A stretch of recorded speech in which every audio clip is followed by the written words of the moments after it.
Hi, friends. Today is a special holiday. Today is Earth Day. Every year on April 22nd, billions of people celebrate Earth Day.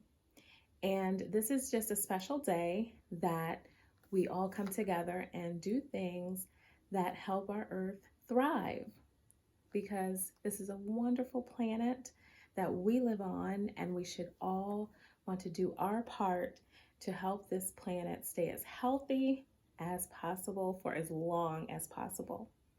Some things that you can do to help the earth are you can pick up your litter if you see litter around your house or in your neighborhood.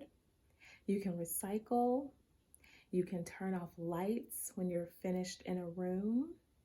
When you're brushing your teeth or washing your face, you can turn the water off in between rinses. These are just little things that we can do to help keep our planet healthy. So for today's Earth Day, I'm going to read a story. It's one of my favorites, one of my favorite characters, Miss Frizzle.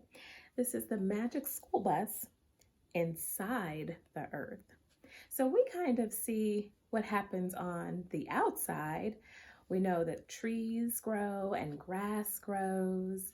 We see bugs and animals and people and cars and stones and all kinds of things, but we really don't get to see what goes on inside the earth, way deep, deep, deep down in the earth when you dig. All right, friends, circle time ready? Eyes are watching, ears are listening, mouths are quiet, hands are still, and feet are still. Now we're ready. The magic school bus inside the earth. In Miss Frizzle's class, we had been learning about animals' homes for almost a month. We were pretty tired of it. So everyone was happy when Miss Frizzle announced, "Today we start something new." "We are going to study about our Earth," said Miss Frizzle. She put us to work writing reports about Earth science. And for homework, she said, each person must find a rock and bring it to school. But the next day, almost everyone had some excuse.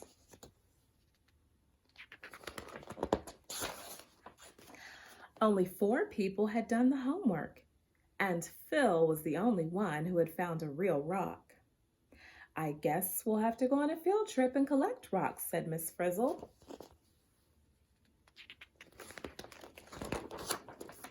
You never know what will happen on a field trip with Miss Frizzle. Her new dress was a trip in itself. At first, the old school bus wouldn't start, but finally we were on our way. When we came to the field, all the kids wanted to get out of the bus, but suddenly the bus began to spin like a top. That sort of thing doesn't happen on most class trips. When the spinning finally stopped, some things had changed. We all had on new clothes. The bus had turned into a steam shovel, and there were shovels and picks for every kid in the class. "Start digging," yelled Miss Frizzle, and we began making a huge hole right in the middle of the field.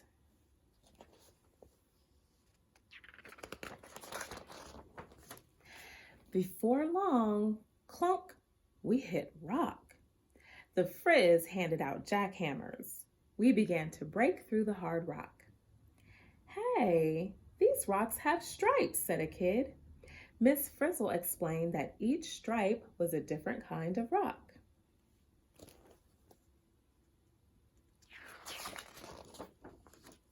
We chipped off pieces of the rocks for our class rock collection. "These rocks are called sedimentary rocks, class," said Miss Frizzle. "There are often fossils in sedimentary rocks."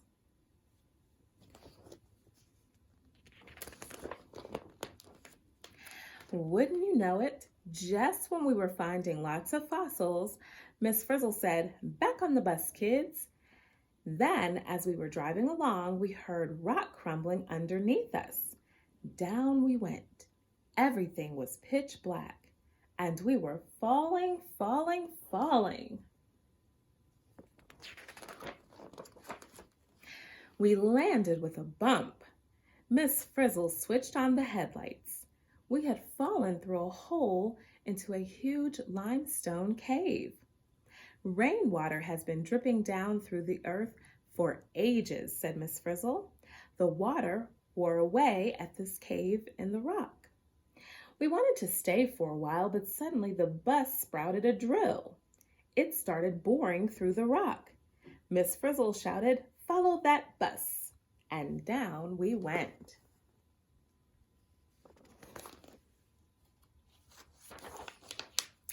The farther down we went, the hotter it got. The rocks were harder too. These are rocks that were changed from one kind to another kind by heat and pressure, explained the Frizz. Rocks that were changed are called metamorphic rocks.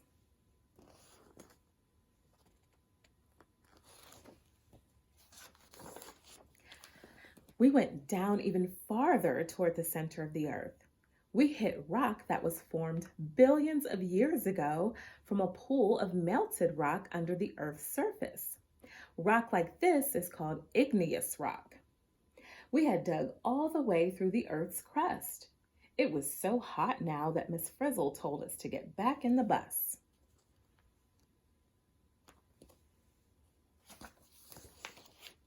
She stepped on the gas and the bus started really drilling. Soon we were actually inside the earth. It was hot, hot, hot. And it got hotter and hotter as we zoomed toward the center. We were glad when Miss Frizzle headed out again. We reached the earth's crust and drove straight up through a tunnel of black rock. It was great to see the sky.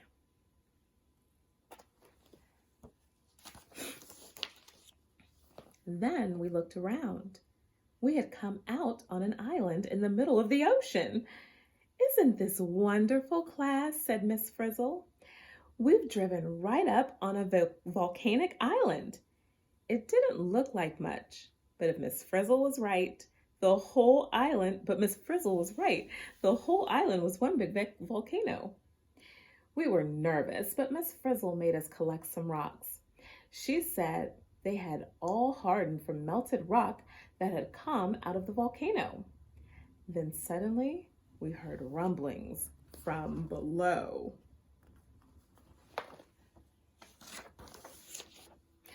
We scrambled into the bus.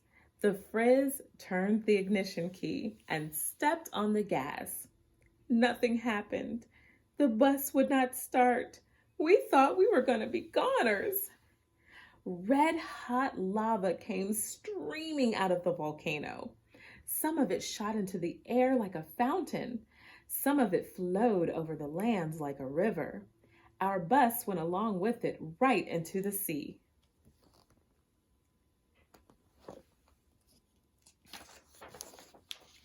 When the red hot lava hit the water, it made a huge cloud of steam. All we could see was white.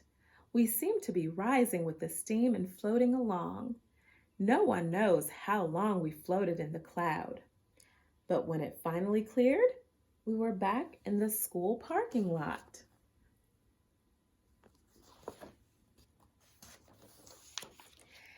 It had been a weird trip, but we did get a great rock collection for our classroom.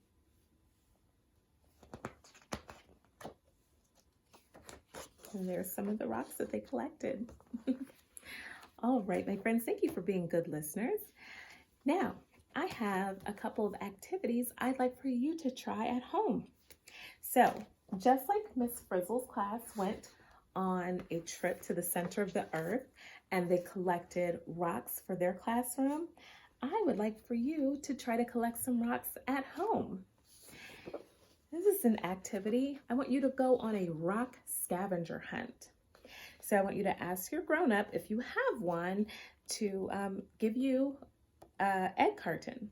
If your grown-up does not have an egg carton, that is okay. You can use any bag or box that you like. And then I would love for you to go collecting some rocks. Rocks are made of one or more minerals. A mineral forms in the earth from matter that was never alive, because some matter can be living matter and some can be non-living matter. And just like in the story, there are three types of rocks: igneous, sedimentary, and metamorphic. Igneous rocks, they form from melted materials. Sedimentary rocks are layers of rocks from shell and other materials that sink to the bottom of lakes and oceans. And metamorphic rocks, igneous or sedimentary rock whose minerals have been changed by strong heat. So I want you to go out in your neighborhood or in your yard, and I want you to collect some rocks, compare them, what makes them the same, what makes them different, and then you can classify them. And some classifications are smooth, if they're black in color, if they're flat rocks, if they have sparkles, if they have holes in them, if you find a rock that's gray in color, or one that has a little pink in color. So I want you to go out on a rock scavenger hunt and try to collect some, okay? And then you can have your grown-up post your pictures of your rock collection that you find. Then your other activity I'd like for you to try. So if your grown-up at home makes coffee in a machine and you have some of these coffee filters at home, I would love for you, and if you don't have coffee filters, you can just use plain paper. You can use whatever materials you have available. But if you have a coffee filter, you can do this just like we do at school with our coffee filter activities. So you're gonna get one, and then remember what we do. We scribble, scribble, scribble, and we're gonna use the colors green and blue. And we're gonna use green and blue because the earth is green and blue. So you're gonna scribble, scribble, scribble, green and blue, and then once you scribble, you can take your spray bottle if you have one. If not, maybe a dropper to use droplets of water. And then you're going to let the colors bleed together to make a tie-dye coffee filter earth. Like I said, if you do not have coffee filters, you can cut out a circle on white paper and you can scribble, scribble, scribble, or you can draw on your piece of paper. If you have green and blue food coloring, you can just use those and put little droplets on there. Use whatever materials you have, okay? All right, my friends, I hope you enjoy today's story, and I look forward to seeing your coffee filter earths or your earth craft, and I look forward to seeing your rock collections. All right, my friends, until next time, take good care, stay safe, and wash those hands. Bye.